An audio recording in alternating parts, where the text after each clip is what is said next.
Adipurush film के विवादों और विरोधों से, क्योंकि इन सब के बीच केंद्रीय सूचना एवं प्रसारण मंत्री अनुराग ठाकुर ने यह कहा है कि फिल्म के डायलॉग बदले जाने चाहिए।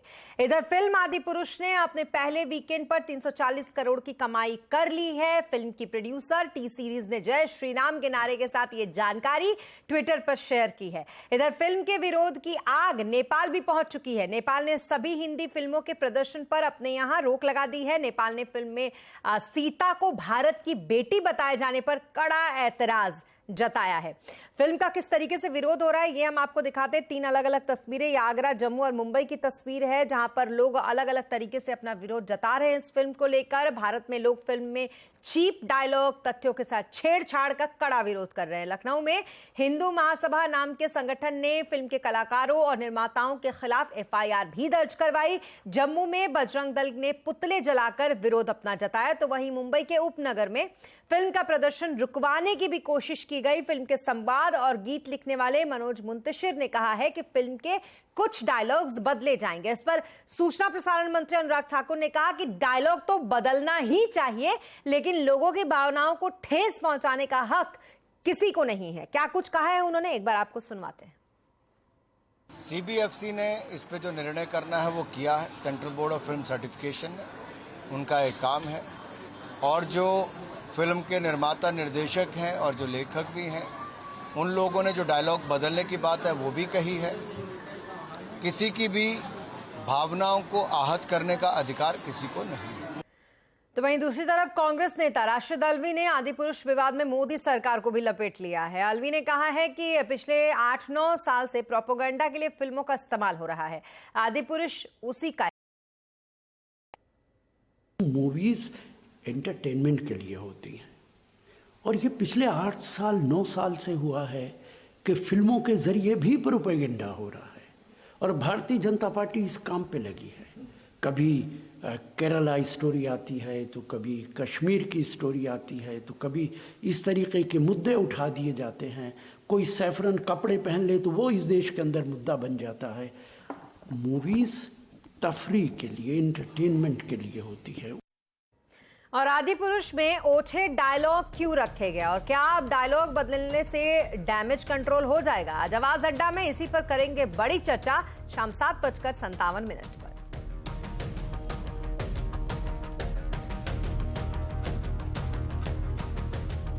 और अब बात प्रधानमंत्री नरेंद्र मोदी की, जो 21 जून को अपने अमेरिका के पहले राजकीय दौरे पर होंगे। वो अमेरिका जा रहे हैं, जहां पर वो 24 जून तक रहेंगे और इस दौरान अमेरिका और भारत के बीच कई अहम समझौते होने वाले हैं। आज भारतीय विदेश मंत्रालय ने एक प्रेस कॉन्फ्रेंस करके प्रधानमंत्री की अमेरिकी यात्रा के दौरान होने वाले जो समझौते हैं उसका ब्यौरा दिया। बताया गया कि सबसे ज्यादा जोर रक्षा समझौतों पर होगा।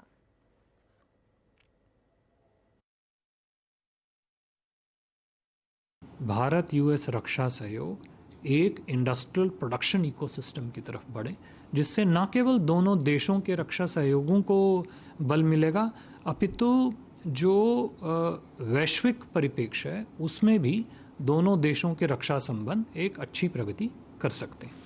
और अब बात करेंगे बाजार की, जहां कारोबारी हफ्ते के पहले दिन बाजार में आज मुनाफा वसूली रही। बाजार आज गिरावट के साथ बंद हुआ है।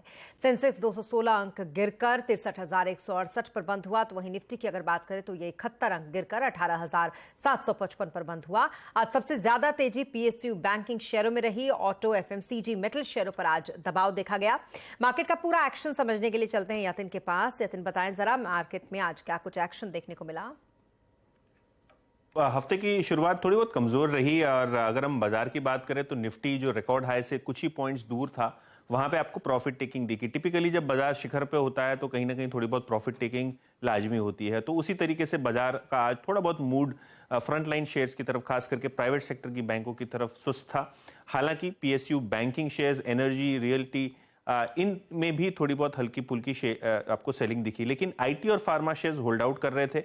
कहीं ना कहीं वहां आपको खरीदारी का मूड माहौल दिखा और मिड कैप्स भी, चाहे वो मिड कैप इंडेक्स हो, स्मॉल कैप इंडेक्स हो, हरे निशान के साथ ही बंद हुआ, जिसकी वजह से बाजार का एडवांस डिक्लाइन रेशियो NSE पे लगभग 2:1 दिखा।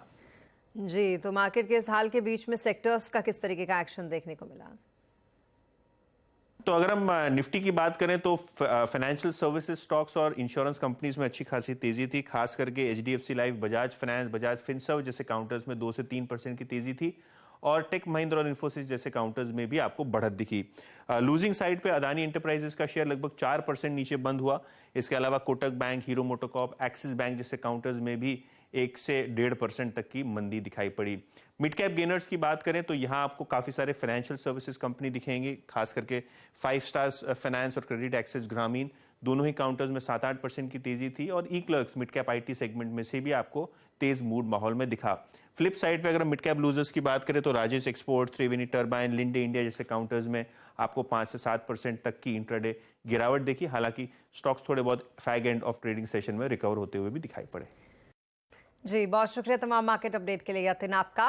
और अब बात करेंगे एसजीएक्स निफ्टी की, जो अब गिफ्ट निफ्टी से जाना जाएगा। विदेशी कंपनियां भी जल्द यहां पर लिस्ट होंगी। 3 जुलाई से SGX Nifty gift city Gandhinagar से संचालित होगा। इस ऐतिहासिक मौके पर हमारे संवाददाता केतन जोशी ने बातचीत की एनएसई के एमडी आशीष चौहान से। आप भी सुने।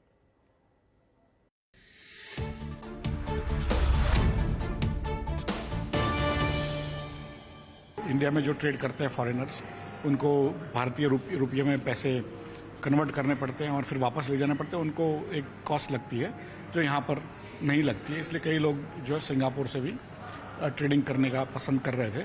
वही जो लोग सिंगापुर में से भी ट्रेडिंग कर पाएंगे और उनकी जितनी भी लिक्विडिटी है वो तो वहाँ पे नेचुरली वहाँ से आएगी। लेकिन जो गिफ्ट सिटी में हमारे करीब 60-70 मेंबर्स एनएसई इंटरनेशनल एक्सचेंज में हैं, तो वो लोग भी यहाँ पे पार्टिसिपेट करेंगे शुरुआत में और भी 40-50 लोग पाइपलाइन में हैं।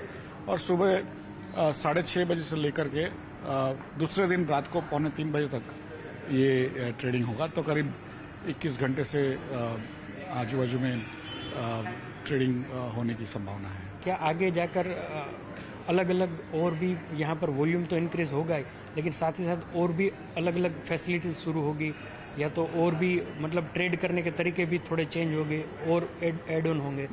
स्वाभाविक है कि ये जो इंटरनेशनल फाइनेंशियल सर्विस सेंटर है वो दुबई, सिंगापुर, हांगकांग, लंदन वगैरह के साथ कॉम्पीट करता है। तो स्वाभाविक है कि वहाँ पर जो प्रोसीजर्स अवेलेबल है, जो इंस्ट्रूमेंट्स अवेलेबल है, जो प्लेयर्स अवेलेबल है, अलग अलग तरीके के मार्केट पार्टिसिपेंट्स, वो सभी आईएफएससी में हमको अप्रूवल देनी पड़ेगी। और वो सब आते ही तरह तरह की नई चीज़ें होगी। जैसे हमें आशा है कि आगे जाके कमोडिटीज़ में भी हम थोड़ा ज़्यादा ट्रेडिंग करें, जहाँ पर भारत का एक अच्छा होल्ड है, जैसे गोल्ड वगैरह वो। लेकिन हमारा उसमें प्राइस फॉर्मेशन में कोई से नहीं है, क्योंकि लंदन वगैरह से प्राइस फॉर्मेशन होता है। तो उसमें हम कैसे आगे बढ़े, या दूसरी जो फॉरेन कंट्रीज से हम सुविधा ले रहे हैं, जैसे रशिया से या यूएई से, तो उनके फॉरेन एक्सचेंज को भी कैसे ट्रेड करा जाए। बॉन्ड फ्यूचर्स, कॉरपोरेट बॉन्ड और गवर्नमेंट बॉन्ड फ्यूचर्स में कैसे ट्रेडिंग करा जाए, वो सब एक तरह से हम अब चर्चा कर रहे हैं कि एक बार ये शुरू होता है, फॉरेन की कंपनियों को भी डायरेक्टली लिस्टिंग कैसे यहाँ पर मिले। और बॉन्ड्स जो ऑलरेडी 80-85 बिलियन डॉलर के बॉन्ड्स ऑलरेडी लिस्ट हो चुके हैं आईएफएससी में, उसको कैसे बढ़ा के अगले 10 साल में $1 ट्रिलियन तक ले जाए। तो वो सब चर्चाएं अभी जारी है।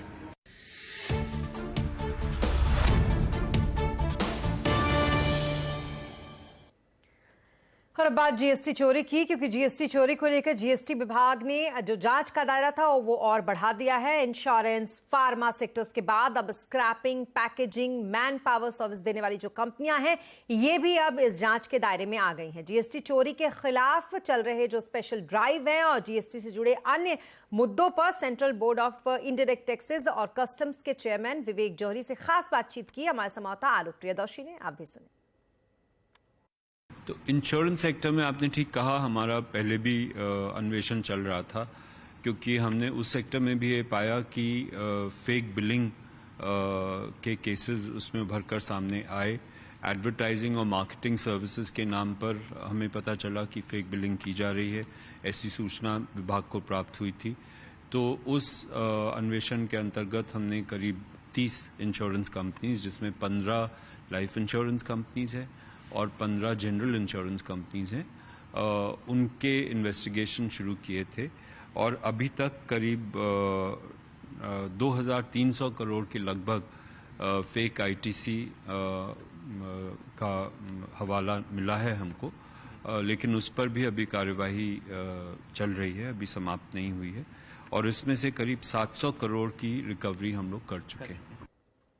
और आज नेशनल रीडिंग डे है। क्या आप जानते हैं कि किताबें पढ़ने से हमें क्या क्या फायदा होता है? आपने आखिरी बार कौन सी किताब पढ़ी है? आज अब कंज्यूमर अड्डा में इसी पर करेंगे चर्चा शाम 5:57। फिर आपका स्वागत है। बात दिल्ली एनसीआर की, जहां पर आज बारिश से मौसम सुहाना हो गया है। लोगों को चिलचिलाती गर्मी और उमस से यहां राहत मिली है। मौसम विभाग का अनुमान है कि कल भी यहां राहत रहेगी। दिल्ली में बदले मौसम का मजा लोग कैसे ले रहे हैं, ये बता रही है हमारी संवाददाता दीपाली नंदा। दिल्ली एनसीआर में झमाझम बारिश से मौसम सुहाना हो गया है। इस वक्त मैं मौजूद हूँ कर्तव्य पथ पर, जो कि इंडिया गेट के सामने है, और यहाँ पर आप देख रहे हैं जो लोग भी आए हैं वो बारिश का मजा लेते हुए दिखाई दे रहे हैं। हालांकि कई लोगों के हाथ में छाता भी है और कुछ लोग झमाझम बारिश को यहाँ पर एंजॉय कर रहे हैं। आप देख सकते हैं जो भी लोग यहाँ पर है बकायदा यहाँ पर फोटोग्राफ खिंचवा रहे हैं और बारिश का मजा ले रहे हैं। अगर तापमान की बात करें तो मौसम विभाग के मुताबिक जो अधिकतम तापमान है वो आज का 32 डिग्री सेल्सियस के आसपास, और जो न्यूनतम तापमान है वो 25 डिग्री के आसपास रहने का अनुमान है। तो यहाँ पर लोग मजा लेते हुए, और अभी भी आप देख रहे हैं अगर हम ऊपर आसमान की बात करें तो बादल यहाँ पर छाए हुए हैं और अभी भी यहाँ पर तेज बारिश होती हुई नजर आ रही है। और मौसम विभाग के मुताबिक अगले 1 से 2 दिन तक इसी तरह से तापमान में गिरावट जारी रहेगी। दीपाली नंदा, दिल्ली। तो वहीं दूसरी तरफ बिपरजॉय तूफान के कारण राजस्थान में भारी बारिश हो रही है। राज्य में बाढ़ और बारिश के चलते 7 लोगों की अब तक मौत हो चुकी है। सवाई माधोपुर की बात करें तो यहां से लेकर बूंदी में रेड अलर्ट जारी किया गया है। साथ ही कोटा, करौली, बारां, भीलवाड़ा और टोंक के लिए ऑरेंज अलर्ट जारी किया गया है। भारी बारिश के चलते कई इलाकों में 12 इंच तक बारिश रिकॉर्ड की गई है। मौसम केंद्र जो जयपुर है वहां के मुताबिक 19 और 20 जून को बिपरजॉय तूफान का असर भरतपुर, कोटा संभाग में बना रहेगा। चक्रवात अभी 10 किलोमीटर प्रति घंटा की स्पीड से नॉर्थ ईस्ट की दिशा में आगे बढ़ रहा है। तो वहीं तूफान बिपरजॉय ने मानसून की रफ्तार को धीमा कर दिया है। हालांकि मौसम विभाग के मुताबिक मानसून अब दोबारा सक्रिय हो गया है। मानसून पर मौसम विभाग के साइंटिस्ट नरेश कुमार से बातचीत की हमारे संवाददाता सीमन चंदा ने। मॉनसून इस बार देरी से केरल पहुंचा था, उसके बाद उसकी प्रोग्रेस में भी थोड़ी सी रुकावट हमको देखने को मिली। बात करने के लिए हमारे साथ मौसम विभाग के साइंटिस्ट डॉक्टर नरेश कुमार है। सर, मॉनसून की अब क्या प्रोग्रेस है, कहाँ तक पहुंचा है, कहाँ रुका हुआ है? देखिए, आज थोड़ा मानसून आगे प्रोग्रेस हुआ है। हमने कुछ हिस्से जहां से जैसे महाराष्ट्र का थोड़ा हिस्सा आगे कवर किया है। सिमिलरली मेजरली हमने वेस्ट बंगाल का हिस्सा कवर किया है, थोड़ा सा झारखंड कवर हुआ है, और उड़ीसा का हिस्सा बिहार का हिस्से तक वहां तक जोड़ा है। और आने वाले 2-3 दिनों में हम क्या उम्मीद कर रहे हैं कि जब मानसून महाराष्ट्र के कुछ हिस्से, कर्नाटका के पूरा हिस्सा कवर कर सकता है, तेलंगाना, आंध्र का हिस्सा कवर कर सकता है, और इसके अलावा भी बाकी जो हिस्से बचे हैं ईस्ट इंडिया के, उड़ीसा में थोड़ा कवर कर सकता है, झारखंड का और हिस्सा हो सकता है। इसके अलावा बिहार भी कवर करने की उम्मीद है। और इसके बाद सब्सिक्वेंट 2-3 डेज में हम ये उम्मीद कर रहे हैं इस उत्तर प्रदेश तक जब मानसून आगे पहुंच सकता है। तो बेसिकली मानसून औसतन 10 जून तक महाराष्ट्र, मुंबई पहुंच जाता है। इस बार अभी तक कवर नहीं किया, वजह क्या है? पीछे देखिए, इस समय भी आप देखेंगे जहां एक सिस्टम था, अगर सिस्टम का प्रभाव देखें आज की डेट में जो सिस्टम है नॉर्थ ईस्ट राजस्थान के ऊपर है, वो एक बेल मार्क लो प्रेशर की फॉर्म में है, और उसके प्रभाव से पिछले 24 घंटों में राजस्थान में एक्सट्रीमली हैवी रेनफॉल हुआ, 20 सेंटीमीटर से ज्यादा रेनफॉल हुआ है। और हम अनुमान कर रहे हैं इसके प्रभाव से आज भी एक्सट्रीमली हैवी ईस्ट राजस्थान में रहेगा, और इसके बाद वेस्ट एमपी में कल एक्सट्रीमली हैवी रेनफॉल एक्टिविटी रहेगा। और इसके अलावा अगर आप नॉर्थ ईस्ट में बात करें, नॉर्थ ईस्ट इंडिया और सब हिमालयन वेस्ट बंगाल में काफी दिनों से कंटिन्यूस रेनफॉल एक्टिविटी हो रही है, वहां एक्सट्रीमली हैवी रेनफॉल एक्टिविटी चालू है। तो हमारा अनुमान है कि आने वाले 3 दिनों में जो ऐसा ही सिनेरियो रहेगा। इसके लिए हम सब हिमालयन में रेड कलर दे रखा है, वहां एक्सट्रीम इवेंट्स हो रहे हैं। इसके अलावा असम, मेघालय भी आज के लिए रेड अलर्ट है, इसके बाद डिक्रीज। और भले ही देश के कुछ हिस्सों में आपको मानसून और तूफान का दिख रहा हो असर, लेकिन कुछ हिस्से ऐसे भी हैं जहां पर भीषण गर्मी इस वक्त पड़ रही है। उत्तर प्रदेश और बिहार इनमें से एक है जहां पर भीषण गर्मी की चपेट में इन दिनों है। यहां पर दोनों ही राज्यों में हीट वेव ने, सिर्फ इस जिले की बात करें तो यहां पर 57 मौतें सिर्फ इसी जिले से हुई हैं, जिसके बाद इन मौतों का पता लगाने के लिए लखनऊ से स्वास्थ्य विभाग की टीम बलिया पहुंच गई है और खुद सीएम योगी आदित्यनाथ अब इस पूरे मामले पर नजर बनाए हुए हैं।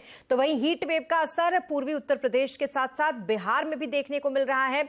यहां भी अभी तक 44 लोगों की जान इस हीट वेव की वजह से जा चुकी है। इनमें अकेले राजधानी पटना की अगर बात करें तो 35 लोगों की मौत तो यहां हुई है। हालांकि सिर्फ यूपी और बिहार में ही हीट वेव का असर नहीं है, बल्कि आईएमडी ने तो देश के 5 राज्यों में हीट वेव का अलर्ट जारी कर दिया है।